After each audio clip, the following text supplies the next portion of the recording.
Hey everybody, last chance to take advantage of this sale. Make sure you guys get it. New site will be available soon. Make sure you get it at this price. Everybody who ordered already, make sure you guys check your emails. Updates have been sent out. But after today, the prices will be back to normal. If you go on the site, you will see the prices have changed. This is the only place you can get it at this price. The link is in the description. Make sure you guys take advantage. Last day for the flash drop sale. Last day to get Never Pay Again membership. The new site will have courses that are paid courses unless you are a Never Pay Again member. Make sure you guys take advantage. Last day. And as I said, a lot of researchers will tell you that there is a lot of underground tunnels underneath Kemet that are yet to be explored, or they just not telling us, what they found down there. Now, also, when you go to Turkey, to Derinkuyu, they have found an underground civilization there that they believe was set up by the Hyksos. And it's attached to Zoroastrianism. They believe the people around there was into that faith, and that, it was built around this time when that religion started to come up. A lot of people believe that it's much older, and the tunnels is much older, and they just basically built on what they had already found there.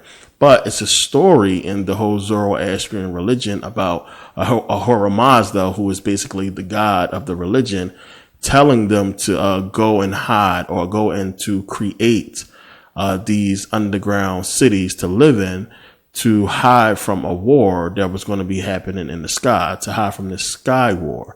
So, it's a lot of stories that we find in the ancient world that's dealing with, as I talked about, this war or this cataclysmic event that happened on Earth. It's a lot you have to take into consideration when you're doing something as complex as building these tunnels and these underground civilizations. You have to know where exactly to put pillars, where exactly to put load-bearing pillars, and, what part of the soil was soft and hard, where is the water supply going to come from, where are you going to put ventilation and, lighting and everything like that. It's a lot of complex stuff that go into underground caverns and cities. And a lot of people would think that, the people back then was primitive, but you had to be very intelligent to do something this advanced, and what you would have to use to dig miles and miles, 5 million square feet of, or square miles of space underground. I mean, the workload, they had to have something to do this. And then when you start getting into some of the other underground caverns that we find, I mean, some of them are so vast and so big and deep, it makes you wonder if this stuff was already there and they expanded on it.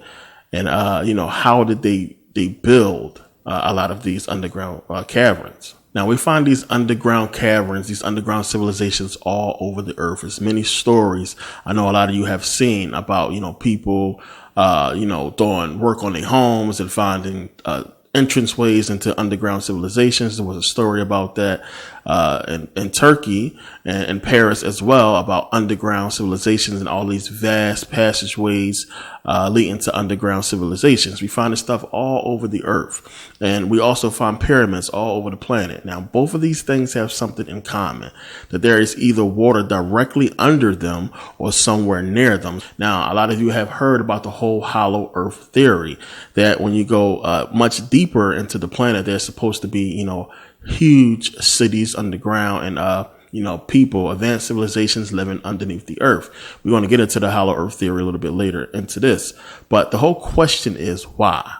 Why underground? What is the whole, purpose of underground? You would think that, it would be better to be on the surface, with the sun out, and it just seems more beautiful on the surface. It's something that you really think about. Why underground?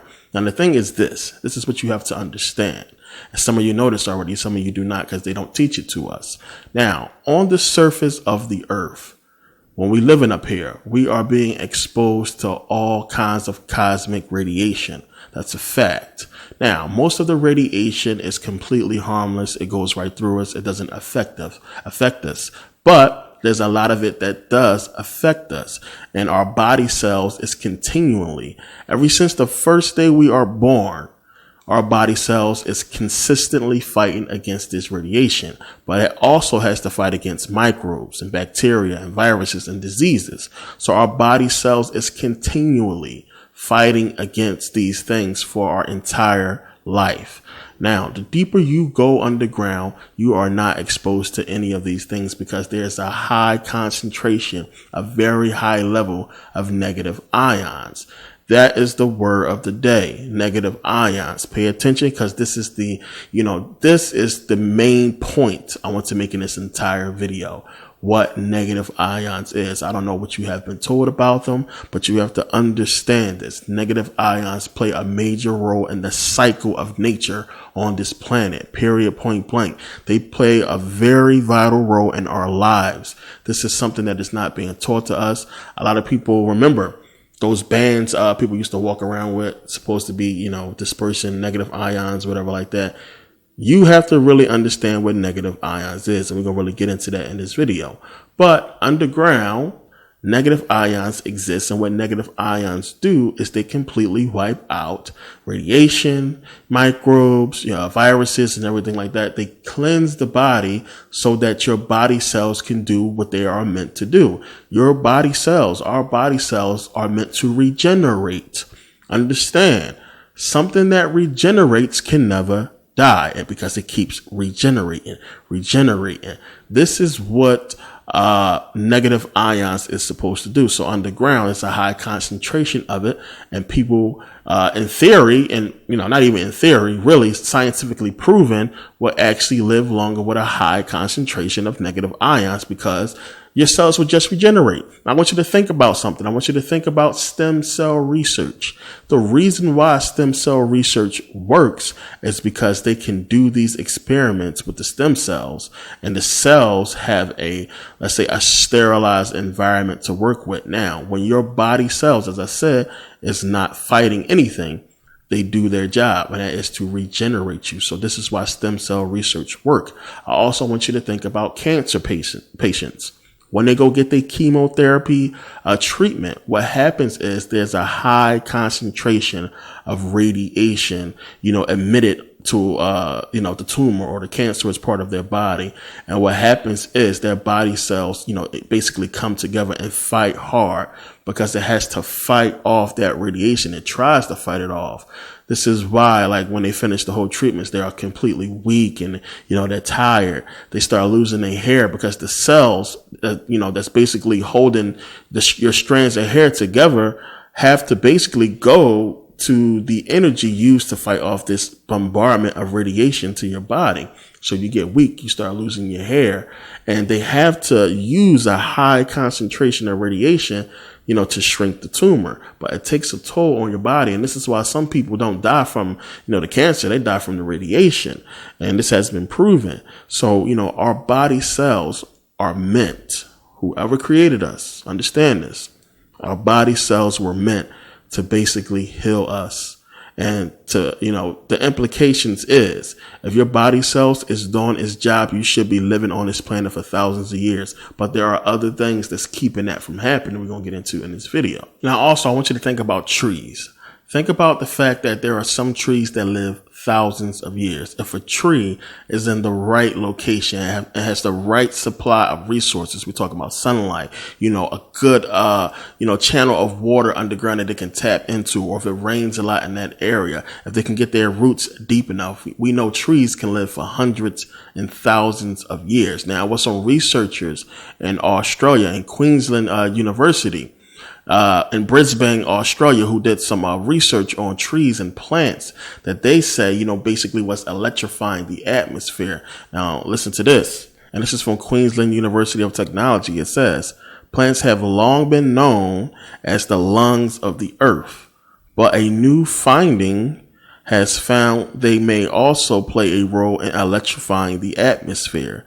Scientists have long suspected an association between trees and electricity, but researchers in Australia think that they have finally discovered the link.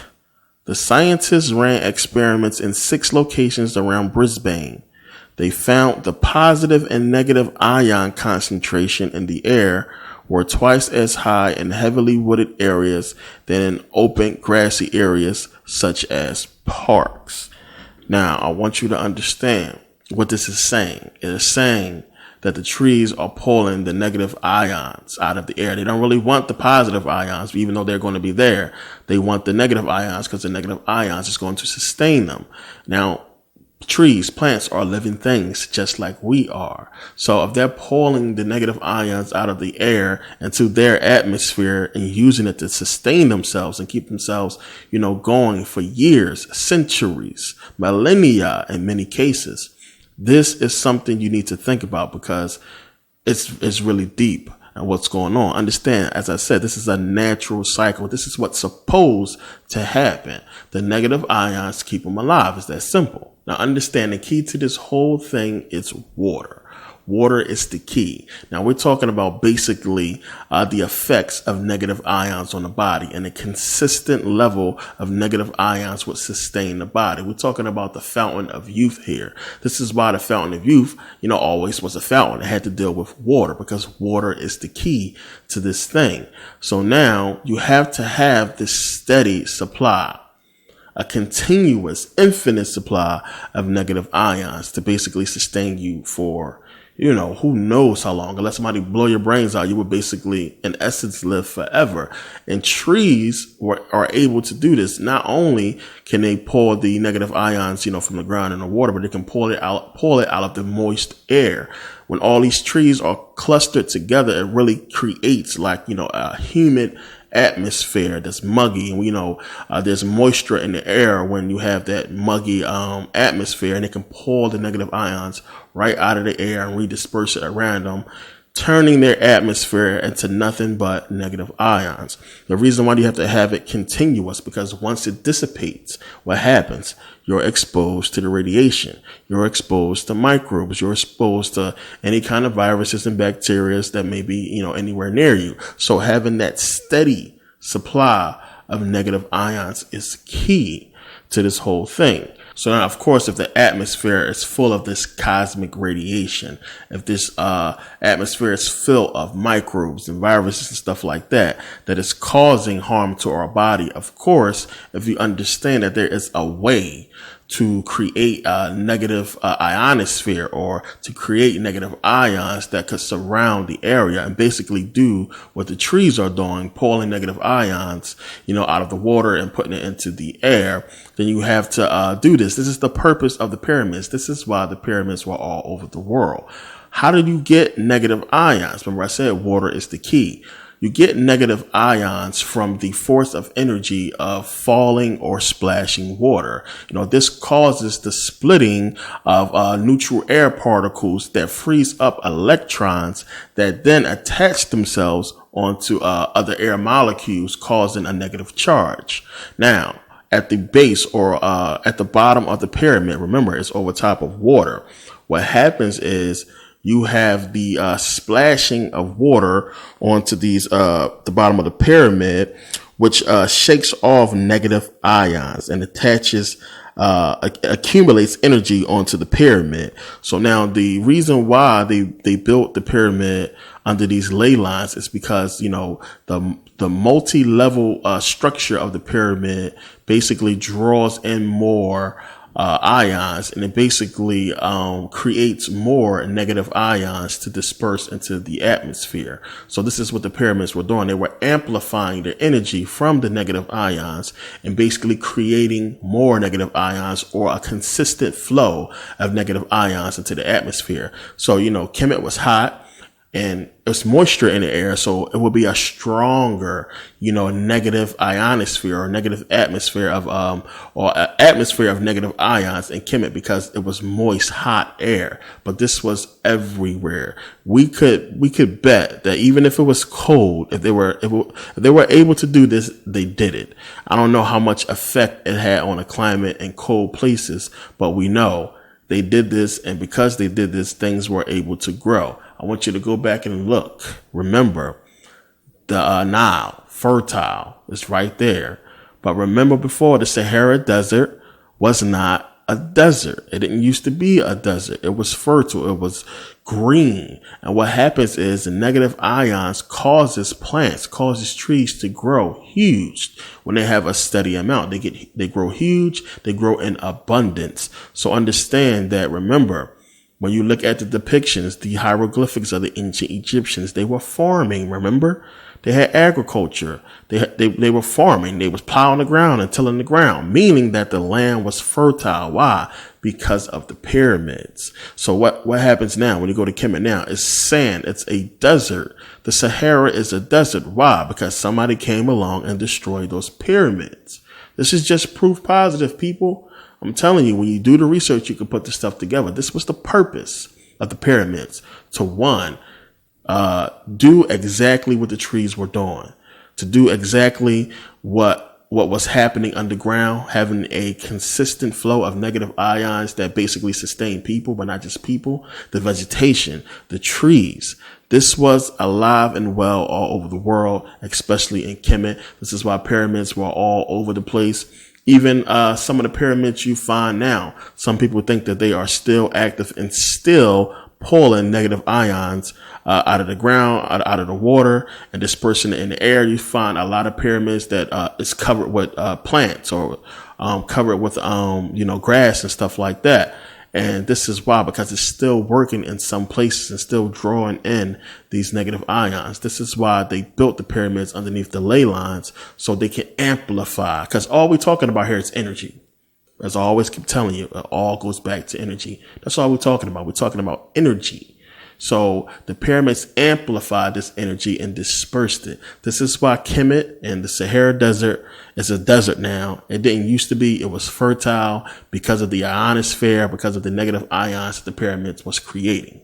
Now, understand, most of you, depending on where you live at in the world, you see this process every day. If you have an air conditioner, you've seen this process happen. You just didn't understand what it was. Now, do you water your air conditioner? No, you don't. But you notice that your air conditioner is constantly dripping water. You try to pick that thing up, it's going to start leaking. Who the hell put water in the air conditioner? You start thinking about it.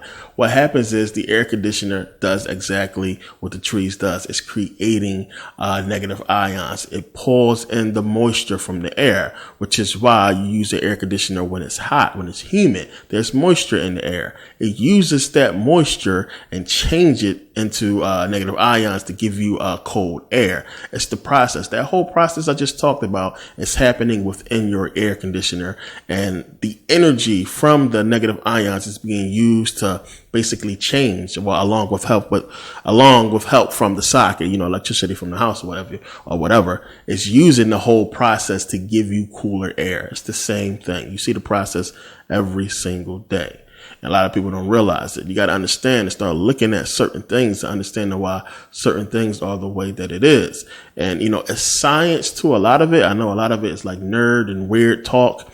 But when you start looking at this stuff, you can see, the process and why certain things are done and how it is done.